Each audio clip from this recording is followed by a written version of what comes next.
The universe reveals itself in a multitude of colours. Even though Hubble can see a large part of the electromagnetic spectrum, from the ultraviolet to the near-infrared, it still cannot see the whole cosmic kaleidoscope. So astronomers need different kinds of telescopes, both in space and on the ground, to fully unveil the mysteries of the universe. And Hubble plays a key role in this essential telescope teamwork.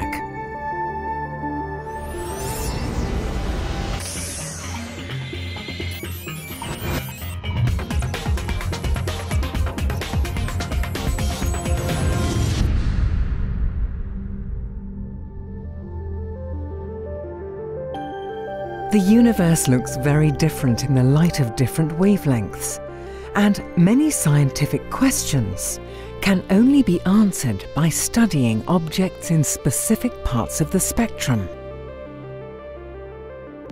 Modern telescopes are often built to study a very specific wavelength range, a small part of the electromagnetic spectrum in which they are the experts. With the current state of technology, no telescope, not even Hubble, can see all wavelengths. Only by using data obtained with different telescopes can astronomers study the universe in maximum detail. The history of galaxy formation and the chemical structure of galaxies are just two of the many astronomical puzzles that scientists would like to solve. Progress towards answers is only possible by mapping the emission coming from all the different players, stars, dust and gas. Each one leaves its signature in different wavelengths.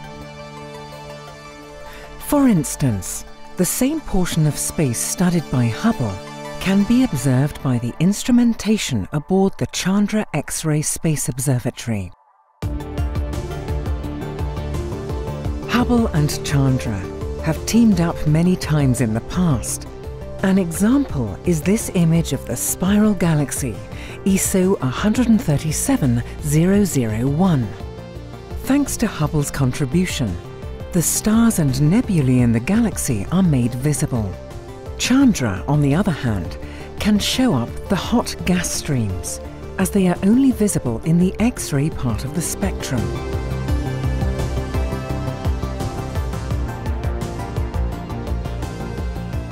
But Hubble is not only working together with other space telescopes, it also cooperates with ground-based ones.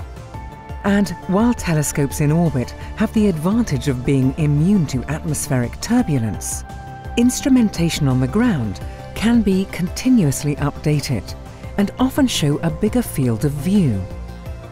A good example is ESO's Very Large Telescope on Cerro Paranal in the Chilean Atacama Desert.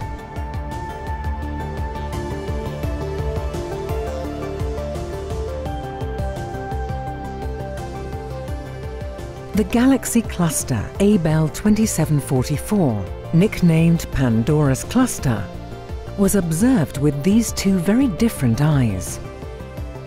The combined data showed that Pandora's cluster is in fact not one cluster, but the result of a pile-up of at least 4 separate galaxy clusters. Many requests for telescope time are to follow up studies of targets investigated previously. In 2015, astronomers combined older Hubble data with new observations from ESO's Very Large Telescope. The latter had just been used to discover some previously unknown structures within the dusty disk surrounding the nearby young star AU Microscopii. Only on comparison with earlier Hubble images of the same object was it discovered that the features on the disk had changed over time. It turned out that those ripples are actually moving, and very fast, a sign of something truly unusual going on, and still today an unsolved mystery. In the last 20 years, The hunt for exoplanets has become a crucial and very prolific field of study in astronomy, a field in which almost all telescopes try to make their mark. For this hunt, Hubble teamed up with the Spitzer Infrared Space Telescope. Together, they produced the largest comparative study ever of 10 hot Jupiter-sized exoplanets.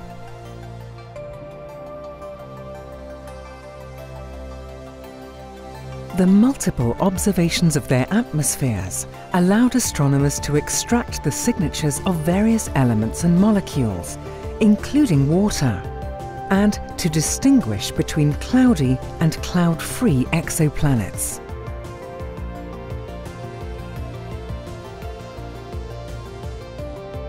Sometimes, more than two telescopes have to work together to achieve a common goal. To witness the earliest stages of a massive galaxy forming in the young universe, astronomers used the power of 4 large telescopes: Hubble, Spitzer, ESA's Herschel Space Observatory, and the Keck Observatory in Hawaii. Together, the 4 telescopes observed the early growth of a galactic giant as it appeared 11 billion years ago, just 3 billion years after the Big Bang. The next big partner of Hubble will be the forthcoming NASA-ESA CSA James Webb Space Telescope. It's scheduled for launch in 2018. While Hubble can see ultraviolet, visible, and some infrared light, James Webb is specialized for the infrared. With this capability, it will be the perfect complement to Hubble. Together, they will write another chapter in the story of successful telescope teamwork.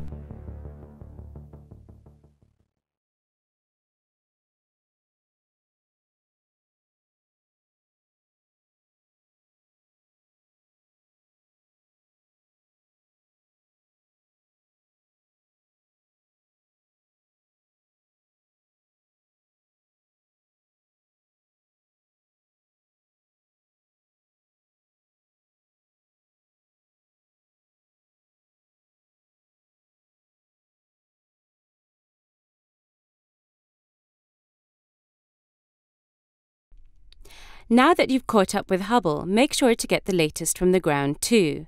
The ESOcast highlights the best of the European Southern Observatory and its powerful telescopes that observe from high in the Chilean Andes, at the Southern Hemisphere's best-known sites for astronomical observations.